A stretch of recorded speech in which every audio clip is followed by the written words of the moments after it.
வணக்கம் நண்பா. இப்போ ரீசெண்டாக வந்த டிசைர் கார் இருக்குல்ல, அது குளோபல் என்கேப்பில் 5 ஸ்டார் ரேட்டிங் வாங்கிருந்துச்சு. ஆனால் இன்ஸ்டாகிராமில் பார்த்தோம்னா அந்த சைடில் வந்து அடி விழுந்துருக்குதுல்ல, அதை எடுத்து வச்சுக்கிட்டு இது 5 ஸ்டார் ரேட்டிங் கார் தானா, இப்படி நசுங்கி இருக்குது அப்படிங்கிற மாதிரி ரொம்ப கிரிட்டிசைஸ் பண்ணி நிறைய பேர் பார்த்தீங்கன்னா வீடியோ போட்டிருந்தாங்க. ஆக்சுவலாக அந்த ஆக்சிடென்ட்டுக்கான காரணம் என்ன, இது எப்படி 5 ஸ்டார் ரேட்டிங் வாங்கி இருக்குது, இதுக்கு பின்னாடி இருக்கிற பிரச்சனை என்ன அப்படிங்கிறத பற்றி தான் இன்னைக்கான வீடியோவில் நம்ம டீட்டெயிலாக பார்க்க போகிறோம். நீங்கள் நம்ம சேனலுக்கு புதுசாக இருந்தீங்கன்னா மறக்காமல் சப்ஸ்கிரைப் பண்ணிங்க. சரி வாங்க வீடியோக்குள்ளே போகலாம்.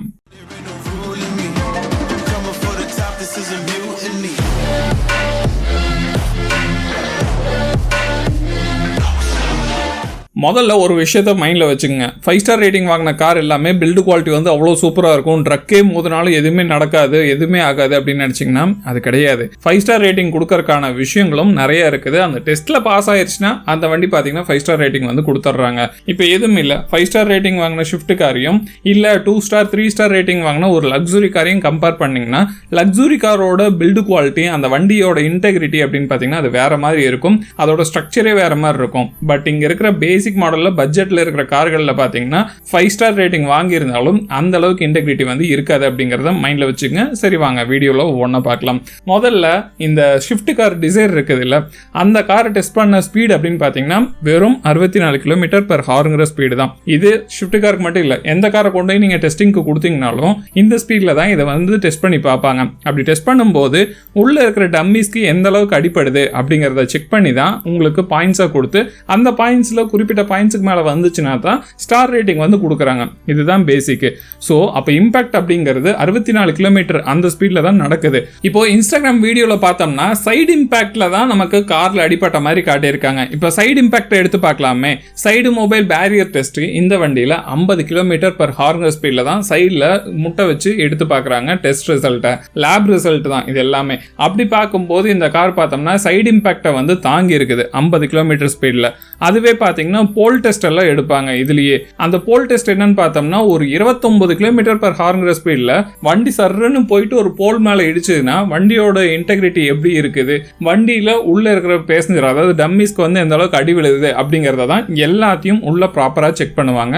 இதுதான் ஆக்சுவலா சேஃப்டி டெஸ்டிங்ல வந்து நடக்குது. இப்ப யோசிச்சு பாருங்க, 29 km, 50 km, 64 km maximum test பண்ற ஸ்பீடே 64 km தான். பட் ஸ்டேட் ஹைவேலயே இந்த மாதிரி கார்களை வச்சுக்கிட்டு ஓட்டுற ஸ்பீடு எவ்வளோ, 80 கிலோமீட்டருக்கு மேல ஓட்டிட்டு இருக்காங்க. சரி, லேப் ரிசல்ட் வந்து ரியல் டைம்ல ஏன் வந்து அப்ளிகபிள் ஆகாது அப்படின்னு கேட்டீங்கன்னா 64 km ஸ்பீட்ல காரை கொண்டு போய் ஒரு ஸ்டாண்டிங்கா இருக்கிற வால் மேல இடிக்கிறாங்க. அந்த வால் வந்து நகராது, ஆப்போசிட்ல எத்தனை கிலோமீட்டர் ஸ்பீட்லயும் வராது. பட் ரியல் டைம் அப்படின்னு பார்க்கும்போது நீங்க ஒரு 60 km ஸ்பீட்ல போறீங்க, ஆப்போசிட்ல வர வண்டி ஒரு 80 km ஸ்பீட்ல வருதுன்னா அங்க இம்பாக்ட் வந்து எந்த அளவுக்கு இருக்கும்னு யோசிச்சு பாருங்க. அப்போ இந்த ரியல் டைம்ல பாத்தீங்கன்னா இந்த 5 ஸ்டார் ரேட்டிங் அங்க வந்து ஒத்தே போகாது. நீங்க வந்து அதுல சைடு இம்பாக்ட் எல்லாம் நீங்க பாக்குறீங்களா, அது 29 km தான் பண்றாங்க. நீங்க கொண்டு போய் 50-80 கொண்டு போய் அடிச்சீங்கன்னா வண்டி ரெண்டாவே கூட உடஞ்சு போறதுக்கான வாய்ப்புகள் நிறைய இருக்குது. ஸோ இந்த மாதிரி பிரச்சனைகள் எல்லாம் இருக்குது. இது ஷிஃப்ட் டிசைர்ல மட்டும்தான் வருமா அப்படின்னு கேட்டீங்கன்னா, மாருதி கார்கள்ல மட்டும்தான் இந்த பிரச்சனை இருக்குமா அப்படின்னு கேட்டீங்கன்னா அது கிடையாது. 5 ஸ்டார் வாங்கின எல்லா கார்லயும் பாத்தீங்கன்னா இதே சினாரியோ தான். நீங்க சேஃப்டி ரேட்டிங் அப்படின்னு எடுத்தீங்கன்னா லேப்ல ஒரு குறிப்பிட்ட அளவுக்கு டெஸ்ட்ல அவங்க அந்த குறிப்பிட்ட ஸ்பீடுல மட்டும்தான் டெஸ்ட் பண்ணி பாக்குறாங்க. எதனாலனா இது வரைக்கும் எடுத்த டேட்டா அனாலிசிஸ் இது எல்லாத்தையும் எடுத்து சேர்ந்தா அப்படி பார்க்கும்போது ஒரு ஆவரேஜான ஸ்பீட்ல வந்து இந்த டெஸ்டிங் வந்து கண்டக்ட் பண்றாங்க. அப்படியே கண்டக்ட் பண்ணும்போது கிரம்பிள் ஜோன்ஸ் எல்லாமே இருக்குது. அதுல அடிபடுறதுலயும் பாத்தீங்கன்னா அந்த இம்பாக்டை வந்து அந்த வண்டி தாங்கிறதுக்கு தான் முன்னாடியும் சரி பின்னாடியும் சரி கிரம்பிள் ஜோன்ஸ் வந்து கொடுக்குறாங்க.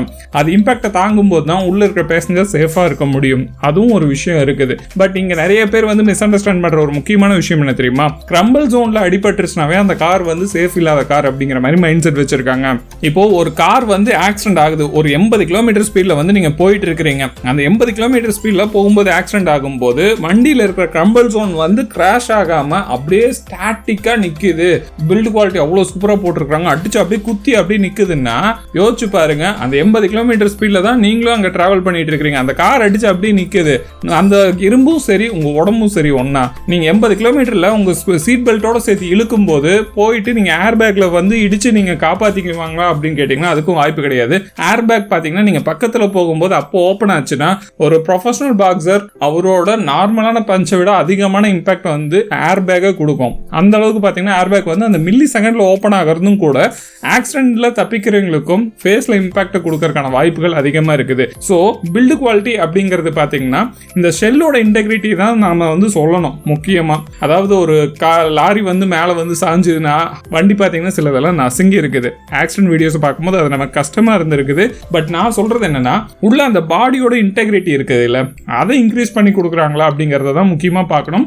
ஏன்னா அந்த கிரம்பிள் ஜோனை தாண்டி அந்த இம்பாக்டை வந்து உள்ளே கொண்டு வர்றதை வந்து பார்த்தீங்கன்னா ஸ்டாப் பண்ணுறது இந்த பாடி ஷெல்ல இருக்கிற யூஸ் பண்ற மெட்டீரியலை பொறுத்து, அந்த குவாலிட்டியை பொறுத்து. இது எல்லாமே பட்ஜெட் கார்கள்ல நீங்க போகும்போது அந்த அளவுக்கு பாத்தீங்கன்னா உங்களுக்கு இதுக்காக ஸ்பெண்ட் பண்ண மாட்டாங்க. அதுதான் உண்மையும் கூட. ஏன்னா லோயர் எண்ட் மாடல்ல யூஸ் பண்ற பில்டு குவாலிட்டியும் அதுலேயே டாப் வேரியண்ட்ல போகும்போது அதோட பாடி ஷெல்லோட இன்டெகிரிட்டியும் கம்ப்ளீட்டா வேற மாதிரி இருக்கும் அப்படிங்கறத நான் சொல்லல, கம்பெனிஸ்லேயே சில இடத்துல வந்து மென்ஷன் பண்ணியிருக்காங்க. இந்த மாதிரி விஷயங்கள் நிறையவே இருக்குது இந்த ஆட்டோமொபைல் இண்டஸ்ட்ரியை பொறுத்த வரைக்கும். அதாவது சேஃப் டெஸ்டிங் அப்படின்னு சொல்லிட்டு, அதாவது சேஃப்டி டெஸ்டிங் அப்படின்னு சொல்லிட்டு நீங்க எடுத்து பார்த்தீங்கன்னா அதை கொஞ்சம் உன்னிப்பா பாருங்க. ஏன்னா லேப்ல பாத்தீங்கன்னா உங்களுக்கு அவ்வளோ பெரிய சினாரியோஸ் நீங்க செக் பண்ணி பார்க்க போறது கிடையாது. ரியல் டைம்ல நீங்க ஒருத்தர் மட்டும் ரோட்ல போக போறது கிடையாது. உங்களோட பக்கத்துல வந்து ஒரு கார் இடிக்கலாம், இல்லைன்னா ஆப்போசிட்ல வந்து இடிக்கலாம், இல்ல சைட்ல இருக்கிற போல்ல வந்து நீங்க இடிக்கலாம். இந்த மாதிரி நிறைய விதமான சினாரியோஸ் இருக்குது ஆக்சிடென்ட்லயே. அந்த மாதிரி இருக்கிற இடத்துல உங்களோட உயிரை காப்பாத்திக்கிறதுக்கு இந்த கார் பாத்தீங்கன்னா இந்த ஸ்பீட்ல போகும்போது உங்களை காப்பாத்தும் அப்படிங்கிற மாதிரி தான் இந்த சேஃப்டி ரேட்டிங்ஸ் எல்லாமே இருக்குதே தவிர நான் 120 தான் ஓட்டுவேன் அப்படியே சொருகிட்டு போவேன் அப்படின்னு சொல்லிட்டு போனீங்கன்னா அப்படியே போயிட வேண்டியதா, வேற வாய்ப்பே கிடையாது. ஸோ டீசெண்டா சொல்லணும் அப்படின்னு கேட்டீங்கன்னா இந்த சேஃப்டி டெஸ்டிங் அப்படிங்கிறது எல்லாமே காரோட சேஃப்டி வந்து இந்த டைம்ல இந்த வேகத்தில் இருக்கும்போது உங்களுக்கு ஃபுல்ஃபில்லா இருக்கும் அப்படிங்கறது மட்டும்தான். நீங்க அதே கார் எடுத்து 120 140 ஓட்டுனீங்கன்னா அப்பள மாதிரி நொறுங்குற வீடியோஸ் நிறைய பார்த்துருக்கிறீங்களா வண்டி எல்லாமே, அது வந்து கன்ஃபார்மா நடக்கும். அது இல்லாம பட்ஜெட் ஓரியன்டா வர கார்களில் மைலேஜுக்கு அதிகமாக இம்பார்ட்டன்ட் வந்து கம்பெனிஸ் வந்து கொடுக்குறாங்க. அதாவது பட்ஜெட் ஓரியன்ட் கார் வந்து மிடில் கிளாஸ் அதிகமாக போறாங்கன்னா அவங்க மோஸ்ட்லி பார்த்தீங்கன்னா கான்சன்ட்ரேட் பண்றது மைலேஜ் மட்டும்தான். 20 கிலோமீட்டர் ஒரு வண்டி வந்து மைலேஜ் கிடைக்கணும் அப்படின்னு சொல்லி நீங்க எதிர்பார்க்குறீங்களா? அப்போ எப்படி அதில் வந்து ரொம்ப ஸ்ட்ராங்கான ஸ்டீலை வந்து போட முடியும்? அதோட வெயிட் அதிகமாகும்ல. ஸோ அதனால கம்பெனி பார்த்தீங்கன்னா கம்ப்ளீட்டாக அந்த ஸ்டீலோட வெயிட்டை குறைக்கிறது எல்லா வேலையும் செய்வாங்க. முடிஞ்ச வரைக்கும் வண்டியில் வெயிட்டை குறைச்சாதான் மைலேஜ் அதிகமாக கிடைக்கும். மைலேஜ் அதிகமாக கிடைச்சதுன்னா தான் கஸ்டமர்ஸ் அதிகமாக வாங்குவாங்க, சேல்ஸும் பார்த்தீங்கன்னா அந்த கார்களுக்கு சூப்பராக போகும் அப்படிங்கிறத ரியலான ஸ்டாட்டிஸ்டிக்ஸ். இதுல முக்கியமான விஷயம் என்ன தெரியுமா? உதாரணத்துக்கு சொல்றேன், இப்போ ஏபிஎஸ் வந்து கம்பல்சரியா இருக்குது பைக்குகள்ல.